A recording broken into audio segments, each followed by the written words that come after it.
Hey guys, நீங்கள் Dubai, Singapore இல்லை ஏதாச்சும் ஒரு ஃபாரின் கண்ட்ரியில் ஒர்க் பண்ணுறீங்கன்னா இந்த ஒரு விஷயம் மட்டும் உங்கள் மைண்டில் ஓடிட்டே இருக்கும். என்னன்னா, எப்போடா நிறைய பணத்தை சம்பாரித்து ஊரில் வாழலாம்னு இருக்கும். ஏன்னா வெளியே இருந்து பார்க்குறவங்களுக்கு 3-4 லட்சம் சம்பாதிச்சாலும் நீங்கள் சேர்க்குற பணம் ஃபியூச்சரில் போதுமானதாக இருக்குமான்னு டவுட்டில் இருப்பீங்க. இதுக்கு முக்கிய காரணம் இன்ஃப்ளேஷன், அதாவது விலைவாசி. இப்போ உங்களுக்கு மாதம் 30,000 ரூபா செலவு வருதுன்னா 10 வருஷம் கழிச்சு அது 50,000 ரூபாவா இருக்கும். அதனால தான் இந்த வீடியோவில் துபாயில் ஒர்க் பண்ணுற ஒருத்தரோட ஃபினான்ஷியல் சுச்சுவேஷனை வச்சு எப்படி பிளானிங் பண்ணான்னு எக்ஸாம்பிளா காட்டுறேன். அவருக்கு ரிட்டையர்மெண்ட், பசங்களோட படிப்புக்கெல்லாம் சேர்க்கணும்னு சொன்னாரு. இதுவுமே உங்களுக்கு ரிலேட்டபிளா இருக்கும். ஸோ வீடியோவை ஃபுல்லா பாருங்க, ஒரு இடத்த கூட மிஸ் பண்ணாதீங்க. அப்போதான் உங்களுக்கான பிளானிங்கை எப்படி நீங்களே போடலான்னு ஃபுல்லா தெரிஞ்சுப்பீங்க. நான் உங்க Surendran, financial consultant. Let's get into the video. இவர் பேரு தினேஷ் செல்வன், கோயம்புத்தூரோட சேர்ந்தவர். வயசு 32 ஆகுது. இப்போ கன்ஸ்ட்ரக்ஷன்ஸ் கம்பெனில ஒரு பொசிஷன்ல ஒர்க் பண்ணிட்டு இருக்காரு. இவரோட ஃபேமிலி சிச்சுவேஷன் பாத்தீங்கன்னா, மேரேஜ் ஆயிடுச்சு. 4 வயசுல ஒரு குட்டி பையன் இருக்கான். அப்பா இருக்காரு, அம்மா இல்ல. அப்பா ஒர்க் பண்ணல, ஏன்னா மெடிக்கல் கண்டிஷனால அவரால் கரெக்டான ஒர்க்லாம் பண்ண முடியும். இவருக்கு மாசம் சேலரி 12,000 திரம்ஸ் கிட்ட வருது. இந்தியனுக்கு கன்வெர்ட் பண்ணா ஒரு 3 lakhs கிட்ட வரும். இன்னும் ப்ரோ இவ்வளோ அமௌண்ட் சொல்றீங்க அப்படின்னு யோசிச்சீங்கன்னா, இருங்க, அவரோட செலவு சொல்லும் போது ரியாலிட்டி என்னன்னு தெரியும். இவர் ஆல்ரெடி 2 சென்ட் நிலத்துல வீடு கட்டி அவங்க ஃபேமிலி அங்க இருக்காங்க.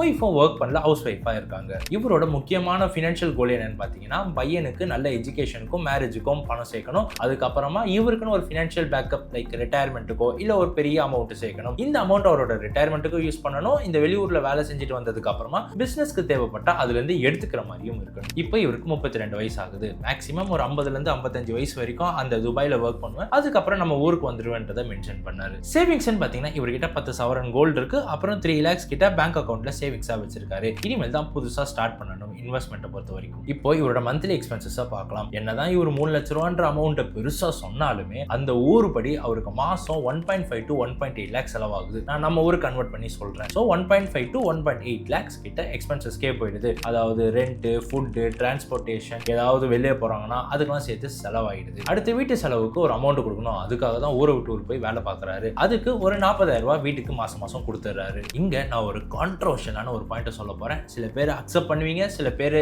நீங்க சொல்றது தப்புன்னு சொல்வீங்க. பட் இருந்தாலும் நான் சொல்லிடுறேன். என்னன்னா, இவர் எவ்வளோ சம்பாதிக்கிறாருன்றதை வீட்டுக்கு சுத்தமாக சொல்லலை. இது ஒரு நல்ல விஷயமா தான் நான் பார்க்குறேன். ஏன்னா நீங்கள் அதிகமாக சம்பாதிக்கிறீங்கன்றதை வீட்டில் சொல்லிட்டீங்கன்னா ஒரு ப்ராப்ளம் எங்கே வரும்னா, அவங்க இஷ்டத்துக்கு செலவு பண்ணுவாங்க. ஒரு கல்யாணத்துக்கு போகிறோன்னா எக்ஸ்ட்ராவாக மொழி எழுது, அந்த ஒரு கௌரவத்துக்காக அப்படின்ற ஒரு விஷயம் அவங்க மைண்ட் செட்டில் வந்துடும். இதுதான் ரியாலிட்டி. ஸோ நீங்கள் எவ்வளோ சம்பாதிச்சாலுமே மேக்ஸிமம் ஒரு 70% அமௌண்ட்டை வீட்டில் சொல்கிறது தான் உங்களுக்கு கரெக்டாக இருக்கும். எக்ஸாம்பிளுக்கு 1 lakh சம்பாதிக்கிறீங்கன்னா, நான் 70,000 சம்பாதிக்கிறேன் இல்லை 60,000 சம்பாதிக்கிறேன்னு சொல்லுங்கள். பேலன்ஸ் இருக்க அமௌண்ட்டு உங்களோட ஃபியூச்சருக்கும் இல்லை உங்களுக்கு கூட நீங்கள் செலவு பண்ணிக்கலாம். ஏன்னா காற்றின் மொழியில் இந்த ஒரு சீனை பாருங்க. அவர் எவ்வளோ சம்பாதிக்கிறாருன்றதை மொத்தமாக வீட்டில் சொன்னதுனால தான் இவன் கண்டக்டில் செலவு பண்ண போறான்ற ஒரு பயத்தில் வீடை வாங்க வச்சு இஎம்ஐயில் போட்டுருவாங்க. இன்கேஸ் அவர் எவ்வளோ சம்பளம் வாங்கியிருந்தாலுமே கொஞ்சம் தான் வீட்டில் சொல்லியிருந்தா அவர் தனியாக சேர்த்து வச்சு வீட்டுக்கு தெரியாமல் பிஸ்னஸ் கூட பண்ணிக்கலாம். லாஸ் ஆனாலும் அது அவர் தான் ஃபுல் ரெஸ்பான்சிபிலிட்டியாக இருந்திருக்கும். இவன் தான் லாஸோ ப்ராஃபிட்டோ அது அவரோட கையில் இருக்குது. ஏன்னா அவர் சம்பாதிச்ச பணம். ஆனால் முழுசாக சொல்கிறதுனால அந்த பணம் வேற எங்கேயோ தேவையில்லாமல் செலவாகும். ஸோ இதுதான் ஒரு முக்கியமான ஒரு ஃபினான்ஷியல் பாயிண்டாகவே நான் இங்கே சொல்கிறேன். இந்த கான்ட்ரோவர்ஷியலான ஒப்பீனியன் நான் தப்போ ரைட்டோ அதை நீங்கள் கமெண்ட்டில் சொல்லுங்கள். ஓகே, இப்போ துபாய் எக்ஸ்பென்சஸ் அப்புறம் வீட்டு செலவுலாம் போக மாதம் ஒரு 50,000 to 60,000 ரூபாய் அவருக்கு கையில் நிற்குது. இதை எப்படி சேர்த்து வைக்கலாம்னு சொன்னார். இப்போ இதுக்கான பிளானிங்கை நம்ம ஸ்டார்ட் பண்ணலாம். முதல்ல எந்த ஒரு இன்வெஸ்ட்மெண்ட் பண்ணுறதுக்கு முன்னாடியும் இந்த 3 விஷயத்தை நீங்கள் கண்டிப்பாக பண்ணணும். First, emergency fund. இப்போ இவருக்கு மாதம் 40,000 ரூபாய் செலவாகுதுன்னா அது 8 மாதத்துக்கு தேவைப்படுற மாதிரி சேர்த்து வைக்கணும். அதாவது 3.2 lakhs கிட்ட சேர்த்து வைக்கணும். ஆனால் இங்கே ஒரு பிரச்சனையே, அவங்க அப்பா ஒர்க் பண்ணல, வயசானவராக இருக்காரு. அதனால ஒரு எக்ஸ்ட்ரா சேஃப்டி நெட்டுக்கு 5 to 6 lakhs சேர்த்து வைக்கிறது பெட்டர் ஆப்ஷனாக இருக்கும். Second, health insurance. ஹாஸ்பிட்டல் செலவை இந்த இன்சூரன்ஸ் மேனேஜ் பண்ணும். இவர் ஆல்ரெடி துபாயில் ஒர்க் பண்ணுறதுனால அங்கே இருக்க இன்சூரன்ஸே இவருக்கு ப்ரொவைட் பண்ணிடுறாங்க.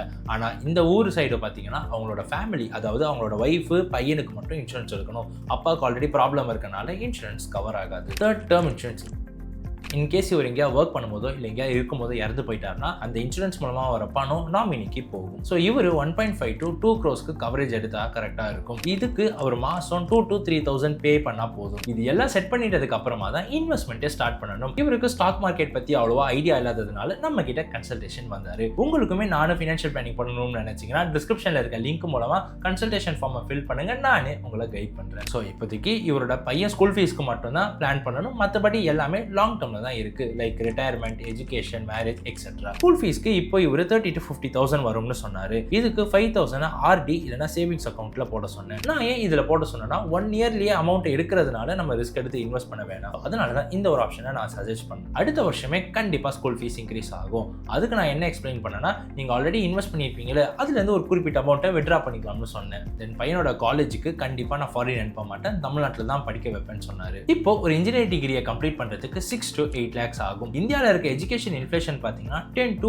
14% மேல இருக்கு. பையனுக்கு இப்போ 4 வயசு ஆகுதுன்னா இன்னும் 14 வருஷத்துல இன்ஃப்ளேஷன் போட்டு பார்த்தா 23 lakhs கிட்ட வரும். 25 lakhs கிட்ட சேர்த்து வச்சுட்டா கம்ஃபர்டபுளான ஒரு அமௌண்ட்டா இருக்கும். ஆர்ட்ஸ் ரிலேட்டடான ஒரு டிகிரியை கம்ப்ளீட் பண்ணணும்னு நினைச்சாருன்னா 15 to 20 lakhs ஆகும். ஆனா இந்த பையன் MBA படிக்கணும்ன்ற ஒரு ஆசை வச்சானா இன்னுமே அதிகமான அமௌண்ட்டை சேர்க்கணும். எக்ஸாம்பிளுக்கு இப்போ ஒரு நல்ல ஒரு இன்ஸ்டிடியூஷன்ஸ்ல MBA படிக்கணும்னா 20 lakhs மேல ஆகும். இதுவே 18 வருஷத்துல பாத்தீங்கன்னா 1.10 crores ஆகும். என்ன சுரேந்தர் இவ்வளவு பெரிய அமௌண்ட் எனக்கு சொல்றீங்களே அப்படின்னு கேட்டீங்கன்னா, நீங்க காலேஜ் படிக்கும் போது எவ்வளவு செலவாச்சு, அதே காலேஜ்ல இப்ப போயிட்டு எவ்வளவு ஃபீஸ்ன்னு கேட்டு பாருங்க, உங்களுக்கே ஒரு ஐடியா கிடைக்கும். அப்போ UG, PG, மேரேஜ்க்கு டோட்டலா பார்த்தா 1.5 to 2 crores அமௌண்ட் சேர்க்கணும். இதுக்கு 13% ஆவரேஜ் ரிட்டர்ன்ஸ் தர மாதிரியான ஒரு மியூச்சுவல் ஃபண்ட்ஸ்ல மாசம் 24,000 இன்வெஸ்ட் பண்ணா 18 வருஷத்திலே சேர்த்துடலாம். அடுத்து ரிட்டையர்மெண்ட்டுக்கும் அமௌண்ட் சேர்க்கணும். இப்போ மாசம் 40,000 ரூபாய் ஆகுதுன்னா இதையுமே இன்ஃப்ளேஷன் வச்சு நம்ம கால்குலேட் பண்ணணும். அவரு 50 வயசுல ஊருக்கு போறேன்னு சொன்னாரு. ஆனா அங்க போயும் ஒரு 5 to 10 வருஷத்துக்கு ஏதாச்சும் ஒரு ஒர்க்கோ பிசினஸோ பண்ணுவேன்றதை மென்ஷன் பண்ணாரு. ஸோ